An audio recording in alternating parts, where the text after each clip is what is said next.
job here. We got to get this water heater, that water heater, those two furnaces, and about 6 miles of baseboard. So I'm gonna go at it and I'll tune back in with you.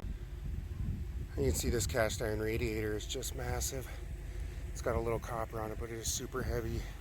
That's the little pile I got so far, but this whole house is just lined with this cast iron. It's gonna be a nightmare getting it all out. Stay tuned. Get that first radiator out and on to the second one. This will be a huge job.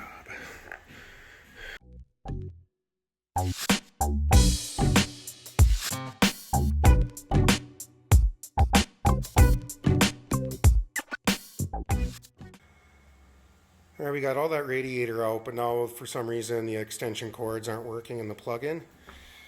So I'll have to fight with it to get it out, but I got that whole wall and that whole wall done. And I got just a little bit of copper there. Hopefully she'll let me keep that. But I'll show you that pile of radiators we pulled out of there. There is a lot. And there's still a lot more to go. You can kind of see that pile over there.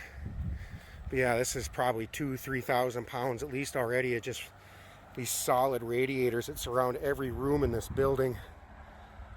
Oh, there's just so much here. All right, you can see what we have up front here.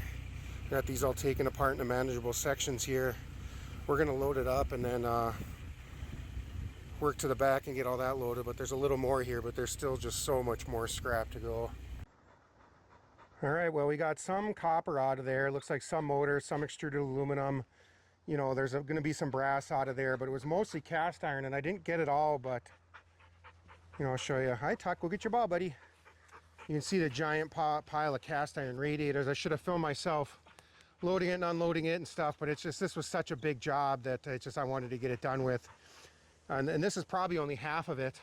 I bet there's 3,000 pounds, if not more, of radiators here, but you can see on there too that there'll be a lot of copper and probably red brass on the ends of these that I'll come back later and harvest and clip out, and that'll add to the value of it. But you know, in all honesty, I probably should have charged a few $100s for doing this job, because I put a lot of work into lifting this stuff, you know, and I guess that's just, you know, it's nice to get all this free material, but at $55 a ton, there's just really no money to be made here. And like I said, you know, it's so far from you to get into the scrapyard that, you know, I'm probably not going to make much money on this one. I'm going to end up just banking it in the pile here, and hopefully prices will go up sooner or later. But like I said, there'll be quite a bit of copper and brass on some of these ends, and like I said, there'll be more of it, but hopefully the lady will let me keep the rest of the copper, because she's completely gutting this house and redoing it, and it should be a good chunk of copper. So, and I told her that that's probably going to be the only payday I get out of this. So thanks for watching, guys. Like I said, we'll do a video tour, or I'll just wait and string it all together, I don't know. But yeah, this was a big job, and this was way more than I thought, and the power went out and I couldn't even saws all the rest of these pieces free. So all right, well, thanks for tuning in, guys.